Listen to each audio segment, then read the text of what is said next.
Hi, my name is Silas. I'm an artist and I happen to be black.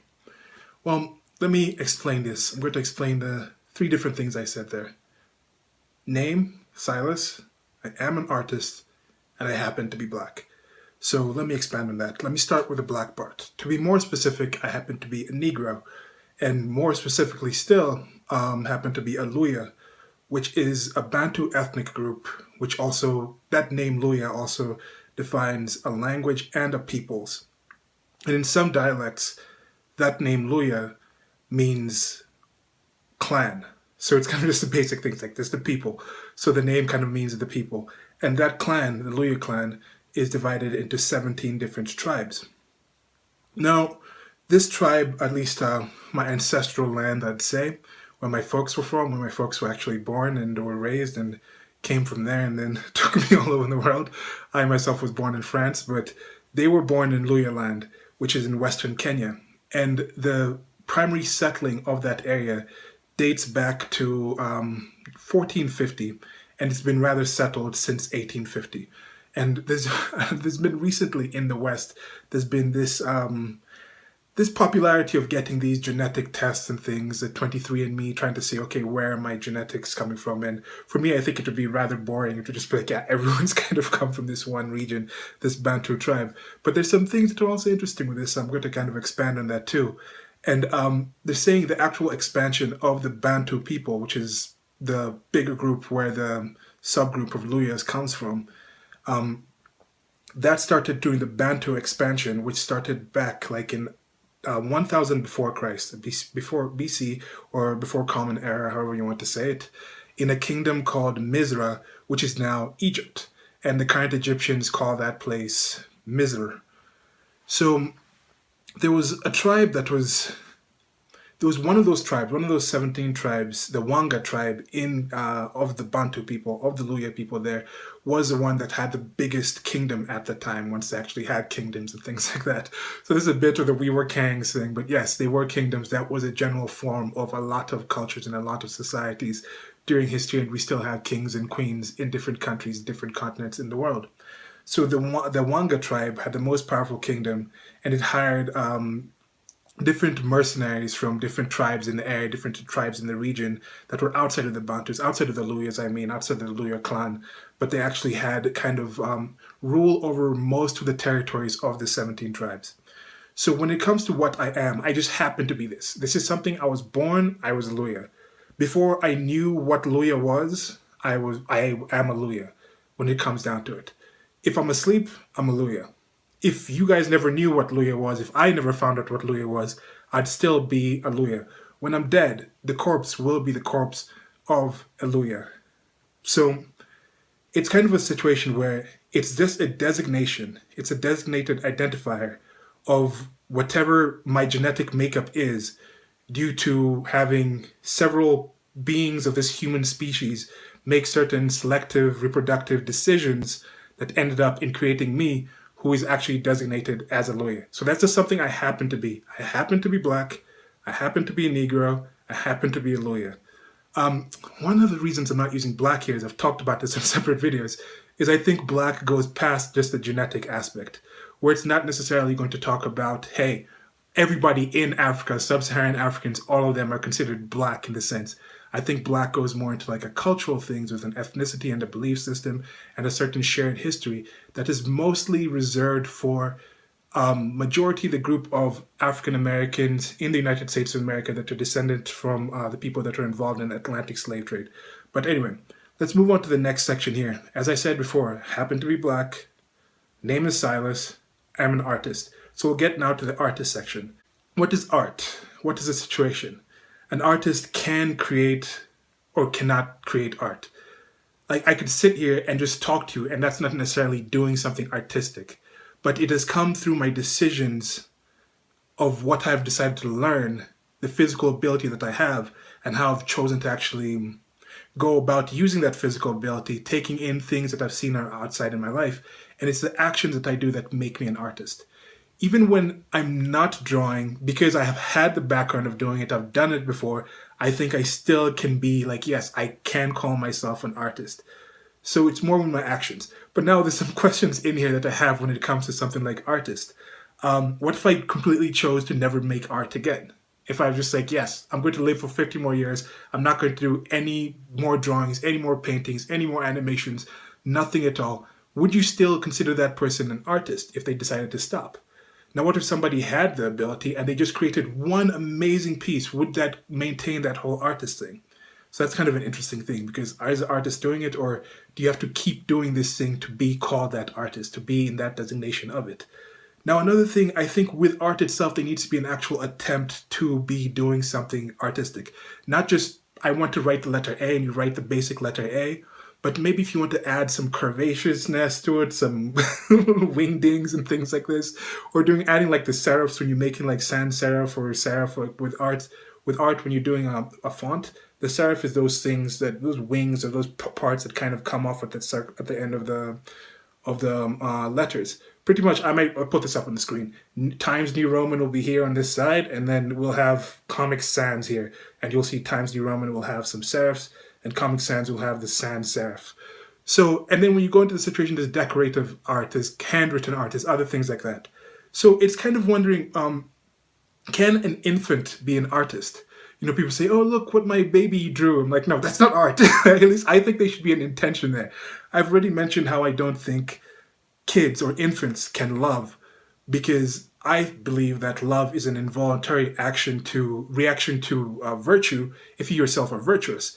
And kids at that age don't have a sense they don't have a sense of ethics and a set of morality, so they're acting on this and making the decisions. Even though at a rather young age, they will be able to decide, like, I know this is good, I know this is bad. They'll be able to decide, like, I know I've done this, and I know most people will consider it bad, so I'm going to lie about this.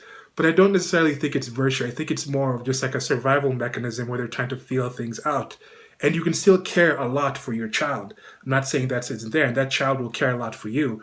But we obviously see that that's not simply love, because you have situations where a child can be abused by somebody and still be attached to that person, that kind of Stockholm syndrome kind of way, where they understand, if I leave from this being, even if this being brings me some pain, I will not be able to survive. So they'll have that kind of attachment. I don't want to consider that love. So that's kind of what I believe with children and things like that. They kind of just act and they're kind of doing things. They're not necessarily looking at a river and then making their lines wavy and with different parts and things like that because they're trying to simulate motion in there. I think it's more they're just trying to get what they see there and trying to put it down as well as they can. That's why you see the people with the stick figures, at least they'll be like, okay, this is a height, this is a different thing. And if you go and you say that, yes, kids can make art, infants can make art, I also don't think that thing when you see like an elephant there, like painting something with its trunk, that it's creating art. No, I do understand with art, I could create something and you could look at it and say, wow, that is a really amazing piece. And what I have in my mind, what I'm trying to actually put down, I think, no, this is horrible. Compared to the people that I've seen that I'm trying to be like, I want to draw like these people. Like, no, that piece is horrible. Yet I've seen somebody, there was one really amazing comment I had once where somebody came up to me and was like, I was just drawing something, I think in a supermarket or something. It was like a CVS or something. And somebody came to me and said, hey, you have the magic. And I was like, wow, that's one of the nicest things anyone has ever said about my art. Yeah. Okay, so that's the artist thing. It's the actions. It's the things that the people do. So it's what you choose to do. There's no value in it intrinsically, I think. I think being an artist, depending on the society and the culture that you're in, if we were in a hunter-gatherer type society, there might not be that much benefit for me to be able to like animate something. Yet if I'm trying to apply for a job with some big animation studio that's really looking for some animators and I happen to be really good, then that skill all of a sudden becomes a lot more valuable. So I don't think there's value in and of itself with just being this thing that you do with actions. I think with the things that you have, things that are actions that who are a part of who you are, that also involves the interaction that those actions have with the societies. Something you do at one point in time does not necessarily define you, who you are as a person, as an individual. And yeah, okay, just one more part. I'm editing the video and I thought this up. Okay, with the artist thing, another thing with the things that you are, I think when the things that you are as an artist, can you be an artist if nobody ever sees your work? I think it's a thing where it needs interaction with other people. As in, if I was just on a deserted island, all by myself, drawing the most amazing things ever, and nobody ever saw that, would I still be an artist? I mean, would it still matter? Because when it comes to something like with like size wise, I think it's like, okay, you're going to be obese because of the decisions you made. Like, I am overweight. If you're overweight in one place, even if somebody else somewhere else doesn't consider that to be overweight, for example, the Islanders, Pacific Islanders, just happen to be larger people in general. So, like, being overweight as a Pacific Islander, you may not be considered overweight by people, as in this is not a normal thing or this is not a preferential way to be physically in that culture. But even if everybody left that culture, you would not all of a sudden weigh less. So I don't know if art necessarily falls into that. It's kind of difficult with these things with the decision making, because in both those situations, that Pacific Islander, if they eat fewer calories than they burn, they still would not maintain that size. But something about that society, something about that culture, makes it to be more normal or more average for a Pacific Islander to be large and not considered overweight or not considered less preferential compared to the norm of the society. Just like how some societies are going to be like, we'd rather you have the ability to speak English. So your ability to speak a language is the same regardless whether somebody else hears it or not. But depending on the culture and area that you're in, the valuation of that ability will change. So I think that's the same thing with artists. Some people will value art more. Some people may expect, hey, you come from this family of artists. We expect you to have this level of artistic ability, or at least follow to a certain point. Yet you could follow to that certain point, and compared to the rest of your family, you can be very basic at it. You can be an underachieving artist, not that good of an artist. Yet compared to a family that has never drawn ever, you could be an amazing artist. So back to the video. So when it comes to an artist, it is something about me that is due to things that I have done and things that I choose to do. So it doesn't have value in and of itself, as I mentioned, and it can mean different things to me that can to you. Like me being an artist in some situation, it's something that I can be without you knowing. It can be something that's very valuable to me without me having to share it with somebody. You don't just see me and you can say, okay, yeah, that guy's an artist, even though I normally have my hair like this. I normally have like pens and pencils and things like that to my hair, and people are like, hey, you're an artist. And so there's some visual cues, but in general, you can't just tell. If I was just there lying down sleeping, in a kind of normal sense, you can't necessarily tell that, hey, this person is an artist from just observing the person at rest. Now, I think it's also something that can be instructive to others about the life choices that I've made in the past and choices they can expect me to make. Like if they're like, hey, I know this person is an artist. If I take them to a museum, there's a good chance that that person might actually enjoy this because of my knowledge of them being an artist. But you can't just be like, oh, I know that person is a Luya, so I'm just going to assume that that person likes art. I'm just going to assume that, oh, just because this person happens to be black, they're going to like X, Y, Z. Because that's something that just happens to be. That's how I'm kind of defining these things. Okay, so now we're going to get into the third section of identity, identifiers. Now, my full name is Robert Amunga Silas Nicole. If you get my passport, that's what's in there. Don't identity theft me or anything. You up there. So that's the kind of situation where when I was born, I was given the names Robert Nicoli. In school, I was in France at this time. I'm sure people called me Robert or whatever because they were French. There was a lot of French speakers there, even if it was an American school. So I think they probably were calling me Robert, but I don't really recall that too well. But when I came to Kenya when I was about 5, one of the nicknames for Robert was Bobby.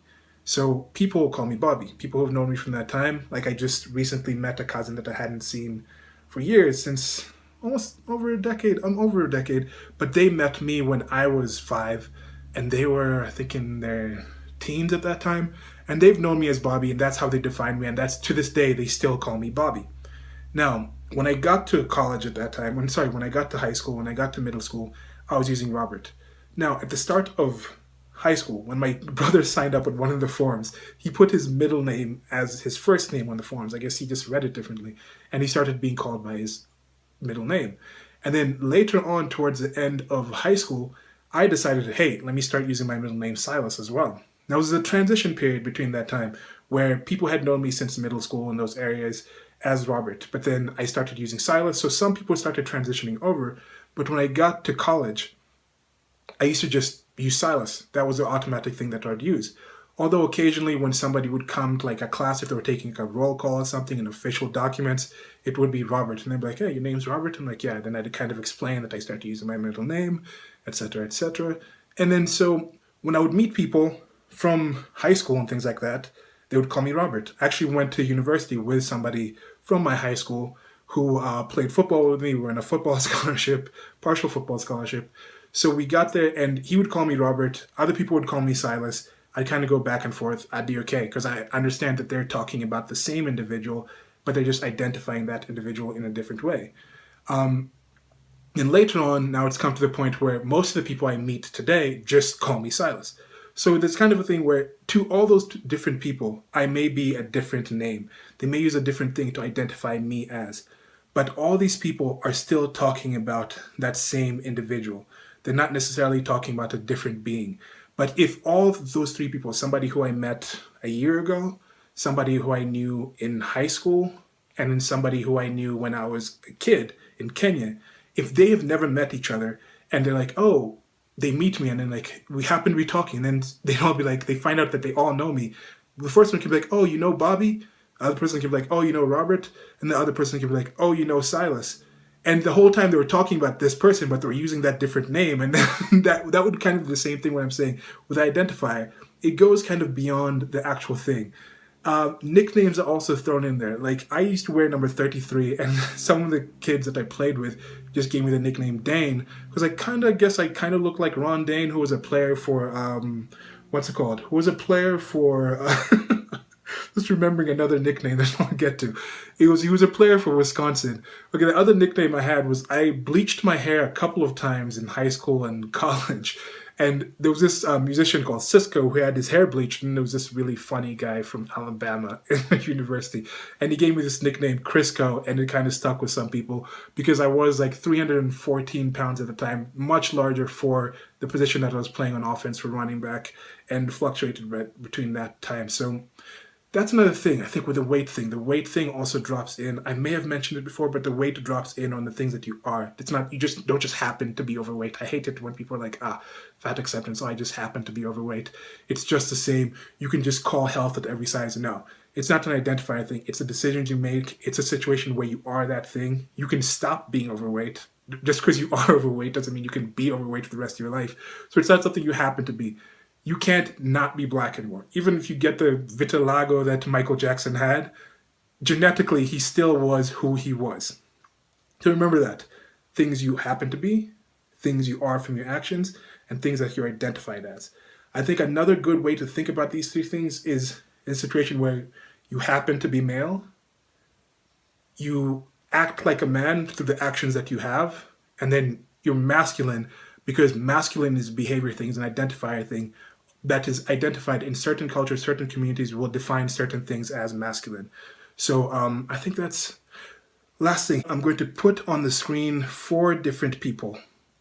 So you can look at these 4 different people and we're going to pick what country these people are from. Now, the countries you can pick from are the United States of America,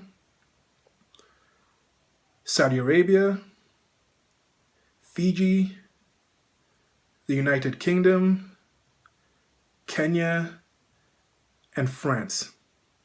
So I'm going to give you the names of these people and probably something little about them, and you can let me know if you guys can think. So this first one is David Dunford.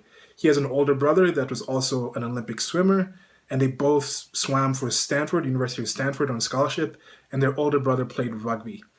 Their father is also runs several businesses in the country that they're from, and run some of the top restaurants in that country. The next person is Talisa Mano. She was a student at Florida Atlantic University, and there was this story I found of her. As I said, these are all Olympic swimmers. There was this story I found of her where she was actually doing a swim meet that she had.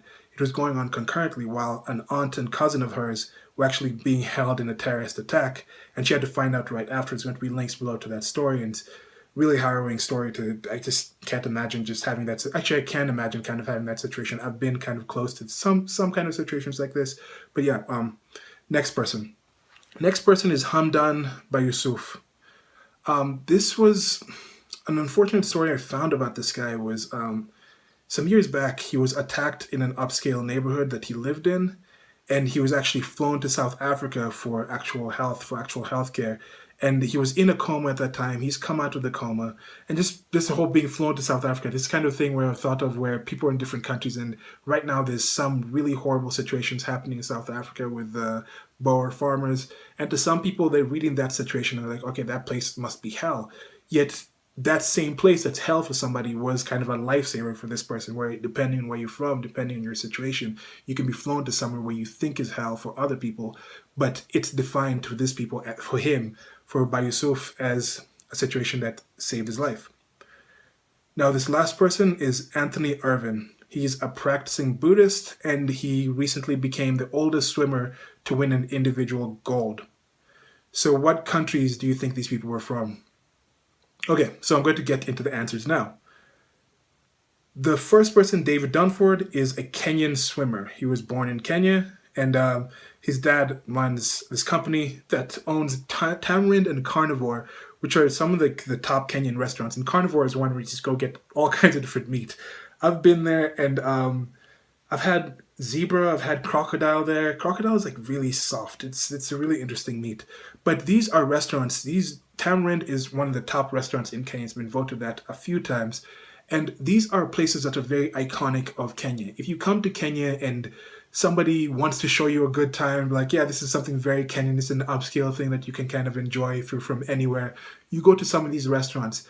Now, because these people have an ancestry in Europe, would you say those are not Kenyan spots because they were started by people who are not black or who are not one of the tribes that settled in Kenya in the 1850s, before 1850, like the Luya tribe? So would you consider them not to be Kenyan? But no, they are identified nationality-wise as Kenyan. So the next person is Talisa Mano, and she also is Kenyan. She's a Kenyan swimmer, and that attack that occurred with her, as I mentioned, I could kind of relate to that because that was the Westgate attack in 2013 that I've mentioned in some videos before. And the day of that event, I happened to be with my niece at the time, and we were going to this event with my mom, and it was like this Chinese cultural festival thing set up by the Chinese embassy. And we're sitting there at this event at the Kenyatta International Conference Center, and my niece, this situation was unfolding. This situation, the Westgate attack, was unfolding. I had been at that mall 3 times in that week before that attack happened. One of my neighbors at the compound that I was living in at that time, they had left 20 minutes before. One of their friends got shot in the leg. I was thinking, hey, I could have been there at that time. My niece had somebody who she was tweeting with who was actually in the mall during the attack, one of the captors that was in there. So this story that, just hearing the story that Talisa had to go through, and yeah, it's just a tough situation. And there was a separate story I'm probably going to read separately about just the horror that happened in that situation, and just a disgusting situation in all in all. So the next person, is Hamdan Bayusuf. This is also a Kenyan athlete. Now, this upscale neighborhood that he was attacked in was in Nyali, which is like on the coast of Kenya. And it's been an upscale, safe neighborhood, but recently there's been some changes with the people who live in there.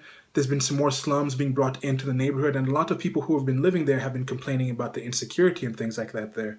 And you see with a lot of these athletes, they kind of went out, I think both David Dunford, Talisa Mano, and Hamdan, they all 3 of them studied in other countries. They went to university in other countries to get better education, but also because there was better training in that situation.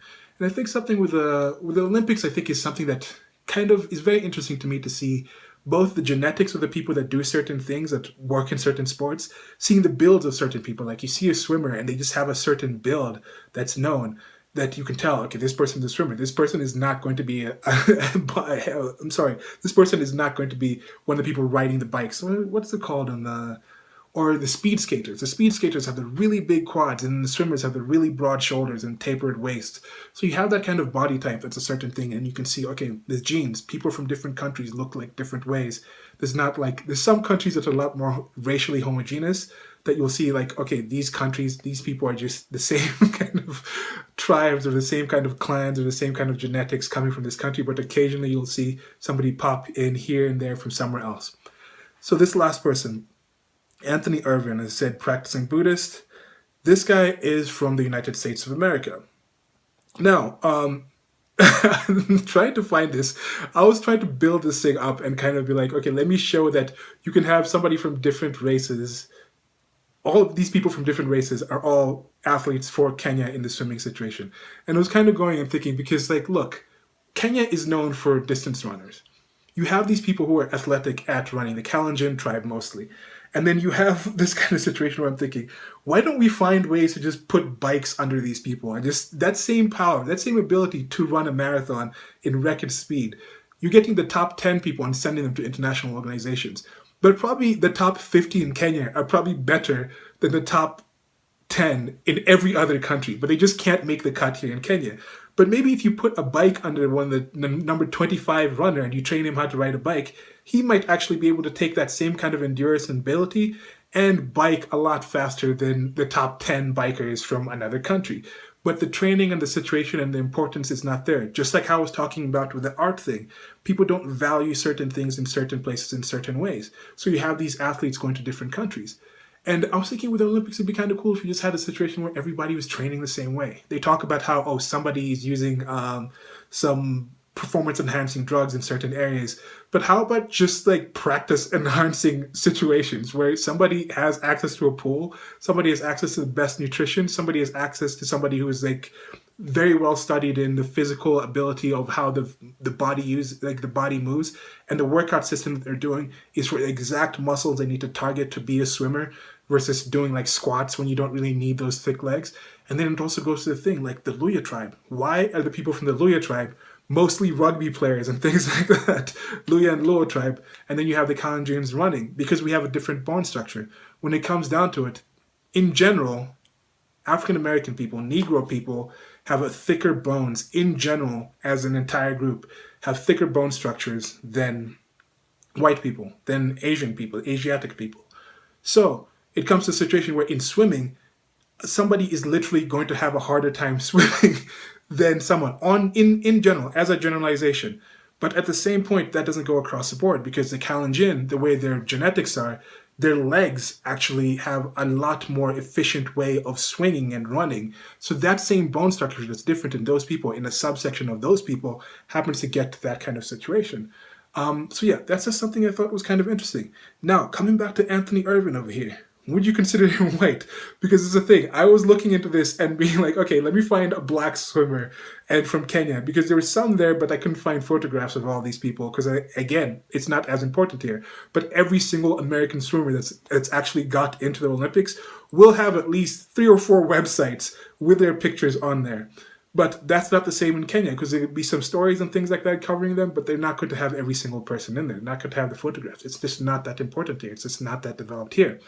But so I typed in black swimmers in the United States of America, just kind of to throw a curveball here and see if you guys would pick the black person as a person from Kenya and pick all these other people from maybe Fiji, like Talisa Mano, looks like she could be from like an islander. Dunford, of course, with even that name, someone could be like, yeah, that guy's from the United Kingdom. So I thought it would kind of throw you guys off by Yusuf. I thought, yeah, you'd say Saudi Arabia or something. But with Anthony Ervin, he came up in the black athletes. Why? Because his father is African American. Now, guess what his mother is? So his father's African American, but okay, if you ask that, then we're going to guess that his mother is not African American, right? So he is as black as the president of United States of America, as the former president of the United States of America, Barack Hussein Obama, right? Because his father was African American. Okay, maybe African American is different because African American could be mixed with other things, could be all the way black. It's not like Luo tribe, which is a tribe, a clan close to the Luya tribe, to the Luya clan. So I need to get those things right. The clans are different with the tribes and different. So the Luya clan is neighbored with the Luo clan.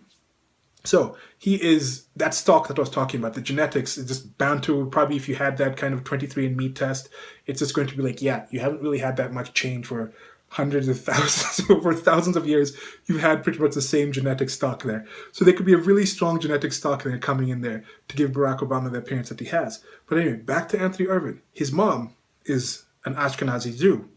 Ashkenazi. Yes, she's an Ashkenazi Jew. Now, some people, race realists, race purists, will consider that Jewish people are not white. They'll start saying, okay, no, that's not white, that's a different tribe. And even some Jewish people themselves call themselves a tribe. And there's that kind of situation where some Jews are Semites. There's the Semitic Jews who come from the Middle East, who come from that region. So the Jewish thing, just like with Hallelujah, is a definition of a people and also a language, like a language also. That's kind of the same thing with Jewish. You can be as genetically Anglo-Saxon as anyone else and be Jewish due to the fact that you have adopted that religion. So you can call yourself a Jew. But when it comes to Ashkenazi Jews, I think they also have that actual genetic aspect of it. And there's something in there. There's some kind of similarity, I think, to people on the right who do talk about they with the parentheses around the Jewish question and things like that.